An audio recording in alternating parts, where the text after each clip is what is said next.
dhagaystayaal sida laga yaabo intiinii la socotay inaydin weli xusuusan tihiin barnaamijkii toddobaadkii hore wuxuu ku saabsanaa ujeeddada jacaylka iyo sababaha loo aanayn karo maansadii hore ee soomaalida inay ku tira yaraato. waxaan ku soo qaaday gabyaagii weynaa ee weerar bulxan la oran jiray waagii uu mulaaxo jeclaaday, waagii intuu caada dhaafka ku kacay uu maansadii jacaylkeeda ku dheeraystay meel walbana ka tuuray. inkastoo tixihiisii ammaanta ahaa ayuu bogaysayna waatuu haa iyo maya midna ka maqli waaye. dabadeedna markii uu magaceedii faafay ee ay gabayadiisii ku caanbaxday waatuu ina rag u wada hanqal taagay, kuwii guurkeeda u tafaxaytayna waatuu nuur idiinle ugu soo horreeyey. waatay inoo rahmanayd su-aashii ahayd hubka weerar waa la yaqaanoo waa gabayo iyo geeraaro ammaana oo uu inanta maanka iyo maskaxda kaga xadi karee tolow nuur idiinle muxuu isku halaynayaa? marka horeba nuur idiinle waxa uu mulaaxo isdamacsiiyey isaga oo og halka ay weerar arrintu ka marayso iyo sida uu inanta u jecel yahay. degaanka ayuu wax kaga nool yahay, sidaa darteedna wuxuu la socdaa maansadiisa faraha badan ee jacaylkeeda ku soo aroortay.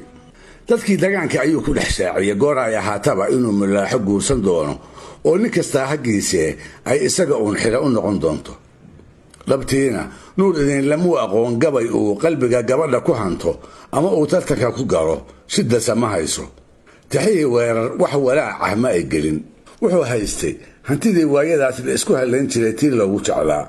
geel badan oo dhowr kadin ah ayaa xadyaha uga buuxay, isaga ayuunbuuna isku hallaynay.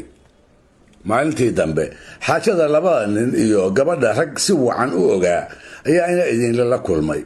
waxay kula kaftameen, nuurow mulaaxa waxay u eg tahay tu aan gacan kuugu jirin, marba haddii diidmo laga keenay ninka kugu haystaana uu yahay weerar bulxan oo waagii baryaba gabayada ammaanta ah quraac iyo harimaba uga dhigaya.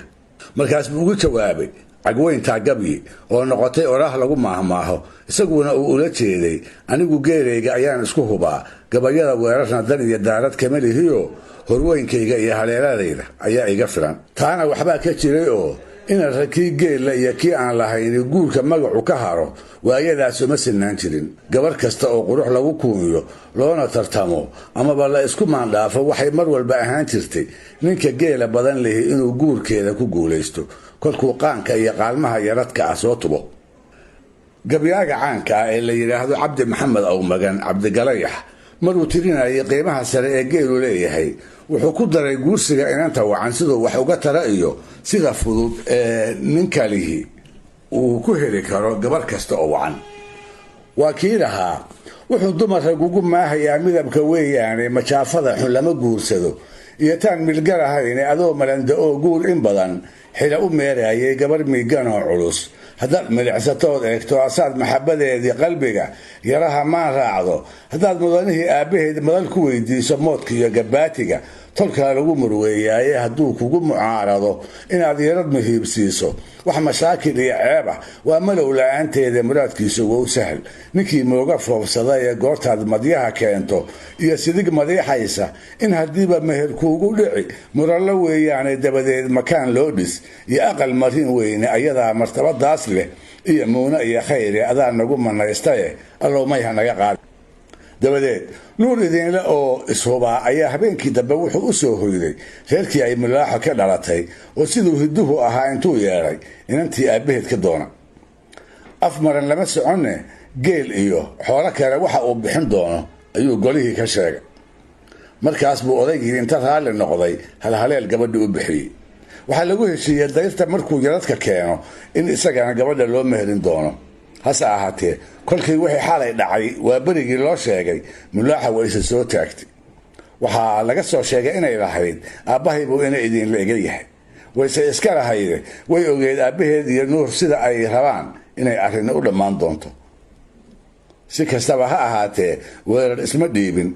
geela nuur idiinle oo kale isagu ma lahayn, mar walbase reer adduun oo aan dhammaad lahayn ayuu mulaaxo ugu ballanqaadaa haddii ay guursato. gabaygiisan idiin soo socda sida laga garan kara wuxuu weerar aad isugu halaynayay aftahamo iyo laandheerannimo, labadaas oo ay la ahayd inuu nuur idiinle kaga foori karo mulaaxana ay ugu xilan karayso. wax suuragal ah iyo waxaan ahaynba gabadha wuu ku sasabay. wuxuu ku xodxotay waalidkeed iyo walaalaheed ka sakow cid alla ciddii wax u galeenba inuu wax siin doono. waxaa kaloo yaab lahayd inuu ku andacooday mulaaxan soo arkay qofkii ku yidhaahdaba inuu abaalgud faraqa uga buuxin doono. wuxuu yidhi, arrin dhacay mulaaxooy, hore aayad loo qoraye labadii ushoodu isku taal kalama oolaane ubadkeenna aan kalaaciyayn agabar weeyaane waa kugu ataxiyaadsadaa magac arooriyaad adna umalka waad ila qabtaa aanan ebyoonayn indhahooda naaguhu ka jecel uufangeel badane ayriya celaan nimaan lahayn ma ogolaadaane dhul abaara oo mana diraac ibilku caws waayey ummad socota duul ulasitoo raguu itaar sheegtay arli buun ka dhacay wiil gobaa la irkanayaaye waxay aadan tahay gumi hadday aarankii tahay abtirsiinadaa lagu baxaa weydo oon ma leh ilwaad quruxsan leeyahay haddaad ooriday noqoto aakhire ma sheegine adduun ma ilxumaateene afar maro abxadan kuugu rido awsi iyo khayli inna deeq xidaayaday ku taal boqor araafaada asli boqolah kuu lala afjabo arag wanaaggeeda usha luqunta aydida sunuuf ural cabaadaysa oogada muggeeda inaan iibiyaan qabayn axmed wiilashiisii oo shaqlana iyo awowgaaba ayax iyo arbahayeya iyo odaya tiirshaaya abshir iyo cismaan caaqil iyo awmahad iyo faarax inanka cabdi iyo yuusuf aar iyo xuseen aabi intaasoo adeer iyo wuxuu aabbahaa dhalaya arrinkaygu waa inaan samaan wada ekeeyaaye abtiyaalada iyo wixii ku arxamo sheegtay in ku aragtay aadniga waan wada ujuurayna intaadse ina idinliyo nin guna u indhataagayso sawayna adeere ma arag aniga aarbooda waa faraskiisii. inkastoo habeenka oo idil iyo dhalaarta qaarkeedba ay milaaxow maankiisa ku sugnayd haddana weerar ma xela la-ayn. haweenay aada u jeclayd ayuu qabay, qudheedana waxba kama qarsoonaynoo sida bulshada kale ee degaanku ay u ogeyd halka ay weerar ka marayso ayay iyana wax u ogeyd. in badan ayay isku dayday inay u caqli celiso oo uu iyada iimaansado. markii ay taas ku guulaysan weydana waxay u cabatay habloweyntii ay xigtada ahaayeen, kuwaasoo intii ay u dhimrin lahaayeen iyadii eedda saaray. waxay ku canaanteen naagnaaga haddii ay ku bannaanaan lahayd inaan ninkeedu dumar kale u hanqaltaageen welibana gabayo u tiriyeen. intay wiirsi u qaadatay ayay laabta ka oyday. waxayse kordhisay dadaalkii ay ugu jirtay siduu weerar agteeda ugu xasili lahaa ee isaga iyo mulaaxo ay isu seejin lahayd. waxse ugama naasa caddaan. fiidkii dambe isaga oo jacaylkii gabadhu uu laf iyo ludba ka hareeray hami iyo hawe adduunna la tiicaya ayuu weerar reerkiisii u soo hoyday. way u toog haysee afadiisii oo guwaabo qabta ayaa si deg dega gogol cusub iyo weeraaris isugu kor saartay, barkin soomagala ka buuxana u duldhigtay. oo haddiiba intay kaydkii soo furfuratay soo agtuumisay xeedyo iyo badiibado afka wada haya oo ruuxii arkaa uu u malayn lahaa cunno dhowr qof loo wanaajiyey. intii ay ku maqnayd buu xagga eegay mase waa hilbo jeerjeera, kuwa kumbis ah iyo oodkacgeed adari lagu udgiyey. dhinaca kaleu eegay mase waa dhiiro nooc walba oo caanaha ay ka soo midhaashay, waraasi lo-aad, karuur geel iyo garoor ari oo aan weli dhanaanaan. kumase uu hambaasine dhammaanba wixii ay barwaaqo agtiisa soo dhigtay intuu afka ka duway ayuu gorodda laalaadshay. garka iyo labada low ayuu isa saartay. wax yar kadibna wuxuu ku baraarugay afadiisii oo inta aqalkii ka soo baxday dushiisa taagan. wuu dhugtay mase qoftuba qoftii hadaayay gogasha u dhigtayba ma aha. dharwada cusub intay abxadda kala soo baxday ayay soo xiratay. mara marsiina ah, boqor midaba qurxoon, gamba elyara oo sugul madow ah, dugaagada lacaga oo ay gacmaha ka buuxisay, kuul asli ah oo ay luqunta ku sharaxday iyo kaba maasa oo dhowaan loo toray. maxayse ugu taal haddii intaasba uu weerar ugu soo loodsami waayey, mulaaxana ay ku ilowsiin weyday. candhuuf bay dib u liqda. waxbayse ahaan lahayd cunadiidka, sheekala-aanta iyo maqnaanshaha haddii uu ugu ekayn lahaa ee aanu u tiriyeen tixdan aan hubo markuu maqashiiyey inay muddo dheer la murugaysnayd. waa tixdan soo socota ee inaan maryo mooye aan sharxidda iga baahnayn.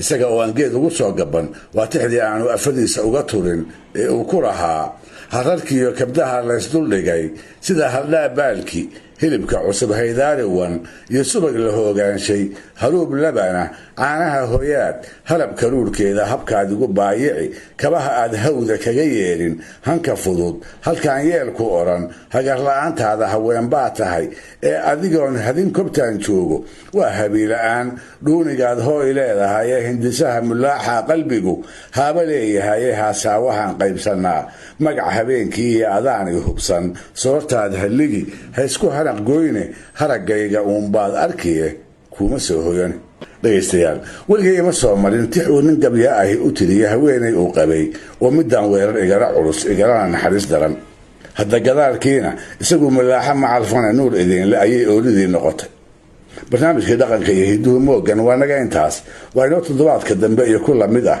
goor walbana waxaad nagala soo xiriiri karaysaan cinwaanka iyaga ah somali@voanews.com